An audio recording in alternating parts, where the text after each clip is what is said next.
नमस्कार मित्रांनो, take with Akshay YouTube चॅनलमध्ये आपले स्वागत आहे.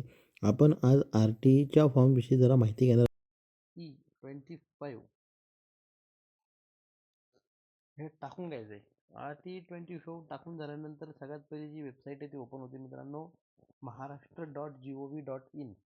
RTE25 ॲडमिशन पोर्टल या पोर्टलवरती आपल्याला क्लिक करून घ्यायचं आहे. क्लिक केल्यानंतर मित्रांनो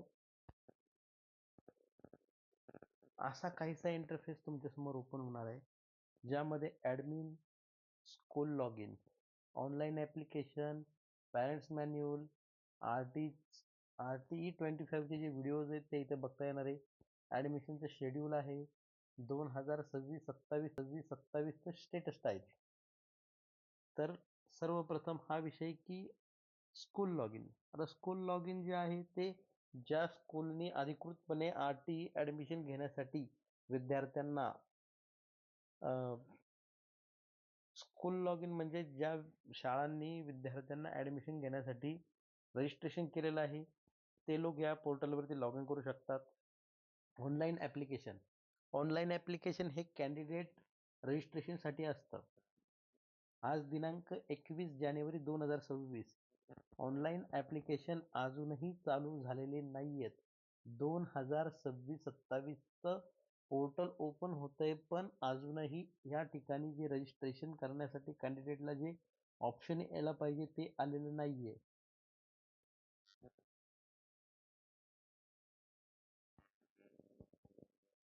पॅरेंट्स मॅन्युअलमध्ये तुम्हाला अर्ज कसा भरायचा आहे याबद्दलची एक PDF देण्यात आलेली आहे, ज्याचा आपण लवकरच व्हिडिओ बनवणार आहोत.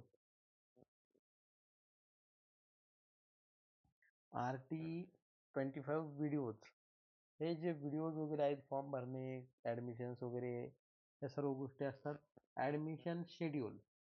ॲडमिशन शेड्यूलमध्ये अकॅडमिक इयर 2026-27मध्ये आपण चेक करू शकता की ॲडमिशन ॲक्च्युली चालू होणार कधी आहेत, काय डेडलाईन आहेत. तर फर्स्ट राऊंडला आपण समजा इथे क्लिक केल्यानंतर आपल्या रेग्युलर सिलेक्शन लिस्टवरती क्लिक करायचे. केल्यानंतर तुम्हाला इथे सर्व डिस्ट्रिक्ट वाईज लिस्ट तुम्हाला मिळून जाणार आहे मित्रांनो. या साईडला तुम्ही पाहू शकता, हे अशा पद्धतीने आहे. आपण कोणत्या डिस्ट्रिक्टमध्ये आहोत, आपल्याला कोणत्या डिस्ट्रिक्टचे फॉर्म भरायचे त्या संदर्भात डेट्स अवेलेबल झालेल्या आहेत. मी पुण्यात राहतो. पुण्यासाठीचा विषय असा आहे की 9/1/2026 रोजी शाळांच्या नोंदणीसाठी RTEचं पोर्टल ओपन झालेलं आहे. शाळांची नोंदणी करण्याची तारीख जी 19/1/2026 जी होती, 19 जानेवारी 2026, ती वाढवून आता 27/1/2026 करण्यात आलेली आहे.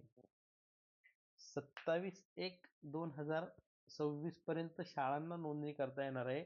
तोपर्यंत कोणत्याही कॅन्डिडेटला नोंदणी करता येणार नाही.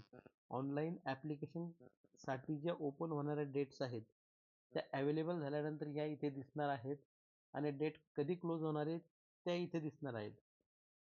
त्यानंतर लॉटरीची जी पद्धत आहे, म्हणजे लॉटरी पद्धतीने जे 25% म्हणजे ॲडमिशन जे काढले जाणार आहेत त्याची डेट, ॲडमिशन्स सर्व काही तुम्हाला ह्या इथे बघायला मिळणार आहे. आणि RTE ॲडमिशन 2026-27चं जे स्टेटस आहे, इथे आपण रेग्युलर राऊंड ऑल स्टेटला क्लिक केल्यानंतर तुम्हाला या इथं दिसणार आहे की RTE क्लिक केल्यानंतर ऑल स्टेटसमध्ये तुम्हाला दिसणार आहे की इथं डिस्ट्रिक्ट जे तुम्हाला देण्यात आलेले आहेत महाराष्ट्र राज्यातले, त्या महाराष्ट्र राज्यातले डिस्ट्रिक्टची जी नावं आहेत ती इथं दिसणार आहे तुम्हाला. RTE अंतर्गत किती शाळांनी नोंदणी केली आहे त्या शाळेंचा आकडा तुम्हाला या ठिकाणी दिसणार आहे. प्रत्येक डिस्ट्रिक्टला किती वॅकन्सी देण्यात आलेल्या आहेत तेही तुम्हाला इथे समजणार आहे. टोटल ॲप्लिकेशन किती झाले तेही तुम्हाला इथे समजणार आहे. त्या ॲप्लिकेशनमधले सिलेक्ट किती झालेत तेही तुम्हाला इथे दिसणार आहे, आणि त्यातून किती ॲडमिशन कन्फर्म झाले तेही तुम्हाला इथे दिसणार आहेत. तर आपण पाहू शकता असं की डिस्ट्रिक्ट वाईज तुम्हाला शाळा आणि वॅकन्सी दिलेल्या आहेत. आता मगाशी सांगितल्याप्रमाणे मी पुण्याचं पाहत आहे. पुण्याला 390 शाळांनी नोंदणी केली असून 7,000 727 वॅकन्सी ज्या आहेत, पुण्याला 7,727 ज्या वॅकन्सी आहेत त्या देण्यात आलेल्या आहेत.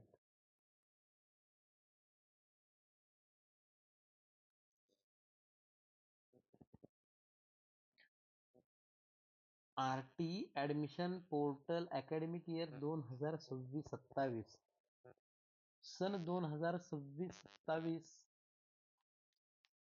सन 2026-27 या वर्षाकरिता RTE 25% प्रवेश प्रक्रिया अंतर्गत RTE प्रवेश पात्र शाळांचे व्हेरिफिकेशन दिनांक 9/1/2026 पासून चालू झालेलं आहे, ज्याची पूर्वीची तारीख होती 9/1/2026 ते 19/1/2026, पण शाळांसाठी नोंदणीची तारीख वाढवून देण्यात आल्यामुळं शाळांच्या नोंदणीसाठी 27/1/2026 पर्यंत ही डेट देण्यात आलेली आहे. सर्व RTE 25% प्रवेशपात्र शाळांनी आपल्या शाळेची आवश्यक ती माहिती अचूक व वस्तुनिष्ठ असल्याची खात्री करूनच संकेत स्थळावर अद्ययावत करावी. तसेच शाळांकरिता निर्धारित करून दिलेल्या वेळेत आपली नोंदणी प्रक्रिया पूर्ण करून घेण्याची दक्षता त्यांनी दिलेली आहे. आता RTE